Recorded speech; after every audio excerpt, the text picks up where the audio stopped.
Hello friends, welcome back to our channel. நம்ம வந்து இன்னைக்கு ஒரு மதிய லஞ்ச் ரொட்டீன் தான் பார்க்க போறோம். ரொம்ப சூப்பரான லஞ்சுன்னு சொல்லலாம். நம்ம இந்த மாதிரி மழை சீசனுக்கு வந்து இந்த ஃபுட் சாப்பிட்டோம்னா அதுக்கு ஈடு வேற எதுவுமே இல்லை அப்படிங்கிற மாதிரி தோணும்.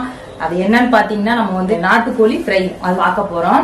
அதுல என்ன ஸ்பெஷல்னா ரொம்ப சிம்பிள் தான். நீங்க இப்பதான் சமைக்க போறீங்க அப்படின்னீங்கன்னா கூட ஈஸியா செய்திடலாம். அந்த மெத்தட்ல தான் நம்ம பார்க்க போறோம். சாப்பாடு தான் இது. இப்ப வாங்க அது எப்படி செய்யலாங்கிறத பார்க்கலாம்.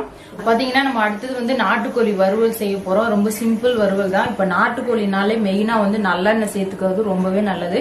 இப்ப நம்ம எல்லா டிஷ்ஷுமே நல்லெண்ணெய் சேர்த்து தான் செய்ய போறோம். முதல்ல நல்லெண்ணெய் ஊற்றி ஆரம்பிச்சிடலாம். நல்லா ஒரு 2 கரண்டி போல எண்ணெய் ஊற்றிக்கலாம்.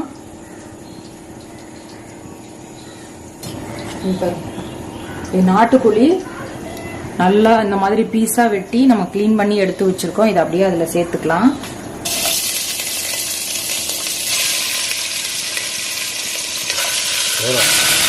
நம்ம 3/4 கிலோ எடுத்திருக்கோம். அதுக்கு நல்லா இந்த அளவு ஒரு 2 டீஸ்பூன் வந்து இஞ்சி பூண்டு பேஸ்ட் சேர்த்து நல்லா ஒரு பெரிய வெங்காயம், ஒரு 4 பச்சை மிளகாய் இதையும் நம்ம அப்படியே இதில் வெட்டி சேர்த்துக்கலாம். இது கூட ஒரு தக்காளி,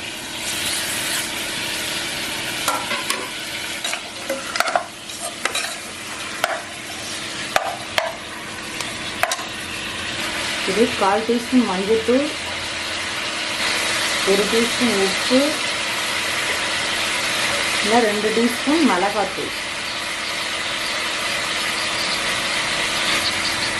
ஒரு டீஸ்பூன் வந்து கரம் மசாலா, மல்லித்தூள் வந்து நல்லா ஒரு 2 டீஸ்பூன் போட்டு நல்லா வந்து இதை ஒரு 2 நிமிஷம் மட்டும் அப்படியே வதக்கி விட்டு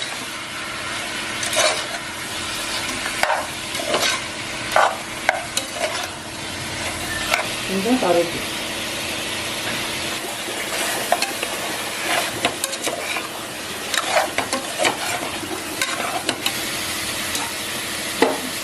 இப்போ இதில் வந்து நம்ம கொஞ்சமாக தண்ணி ஊற்றி வேக வைக்க போகிறோம். ரொம்ப இல்லை. இது ரொம்ப தண்ணி ஊற்றிட்டோம்னா இதில் வந்து எப்படின்னா அப்படியே தண்ணியாகிடும். நம்ம வறுவல் தான் செய்ய போகிறோம். அதனால் கொஞ்சமாக தான் இதில் தண்ணி விட்டுருக்கோம்.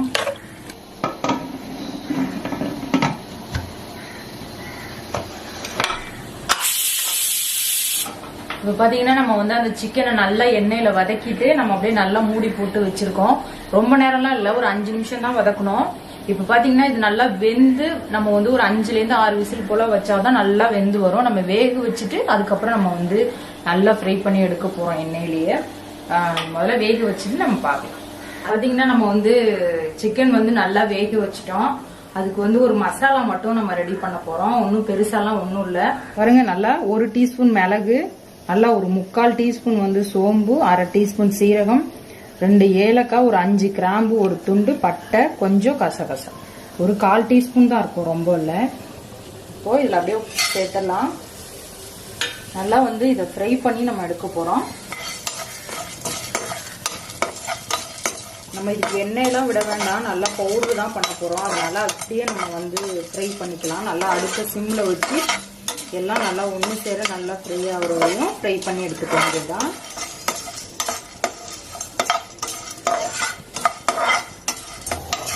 பாருங்க, நம்ம வந்து நல்லா அடுப்பு சிம்மிலே வச்சு நல்லா ஃப்ரை பண்ணியிருக்கோம். பாருங்க, இதில் வந்து அப்படியே ஒரு புகை வந்து அப்படியே மேலே ஆப்பில் வரும். அந்த நேரத்தில் வந்து நம்ம ஆஃப் பண்ணிடலாம். இதுக்கு மேலே வச்சோம்னா கரிஞ்சு போயிடும்.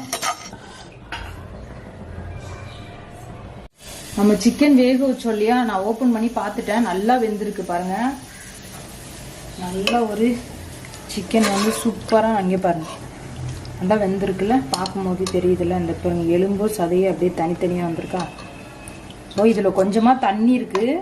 நம்ம வந்து இதை நம்ம தாளிக்கும் போது இந்த தண்ணியெல்லாம் இந்த சிக்கன் வந்து உறிஞ்சிரும். நம்ம வேக வச்சு எடுக்க போகிறோம். அந்த அளவுக்கு நம்ம இதை வந்து தாளிச்சிடலாம். இப்போ நம்ம கடாய் வச்சுட்டு நல்லெண்ணெய் நல்லா 2 டீஸ்பூன் போல் சேர்த்துக்கலாம். எதுவும் சோம்பெல்லாம் சேர்க்கல, ஏன்னா நம்ம ஆல்ரெடி ஃப்ரை பண்ணி அரைச்சி வச்சிருக்கோம் இல்லையா, அதனால அது தேவையில்லை. நம்ம ஸ்ட்ரைட்டாக மிளகாய் சேர்த்துக்கலாம். நல்லா ஒரு 15-20 சின்ன வெங்காயம், சரி,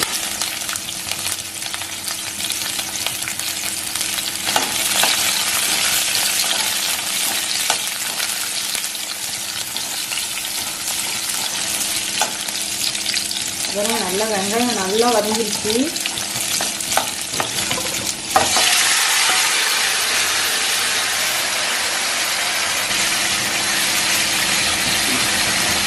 சேர்த்தாச்சு. நம்ம அந்த வறுத்து அரைச்சோம்ல அந்த பவுடர், அது மட்டும் சேர்த்துக்கணும்.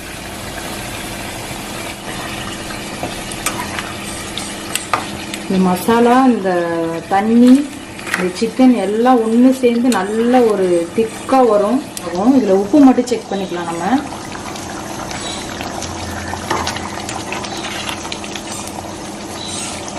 எல்லாம் கரெக்டாக இருக்கு.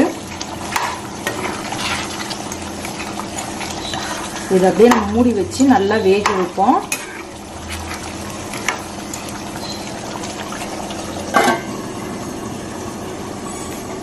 நல்லா ஒரு 10 நிமிஷம் வேகட்டும். 10 நிமிஷம் நல்லா ட்ரை ஆகட்டும். அது வரையும் வெயிட் பண்ணுவோம்.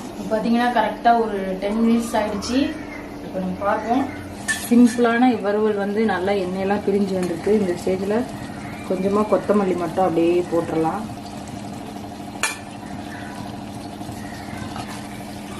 எல்லாம் நல்லா தண்ணியெல்லாம் ட்ரை ஆயிடுச்சு. கலரே வேற லெவலில் இருக்குல்ல, அட்டகாசமாக இருக்கு. பீஸ்லாம் ஒன்று செம்மையாக வந்துருக்கு. அது நல்லா உடஞ்சிருச்சு வேற. இது பாரு, தெரியுதா?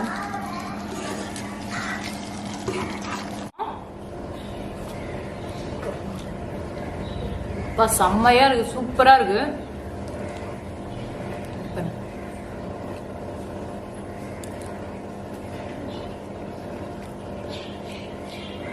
நல்லா மசாலா சூப்பரா இறங்கிருக்கும். ஆனா சுடுது, சூப்பரா இருக்கு. சூப்பரான காம்பினேஷன் தான். நீங்களும் நாட்டுக்கோழி வாங்கினீங்கன்னா இதே மெத்தட்ல வீட்டில் செய்து எல்லாருக்கும் கொடுங்க. நீங்களும் சாப்பிடுங்க. ரொம்ப சூப்பரா இருக்கும், ரொம்ப டேஸ்டியா இருக்கும். ட்ரை பண்ணி பார்த்துட்டு உங்களோட ஃபீட்பேக்கை மறக்காம கமெண்ட்ல சொல்லுங்க.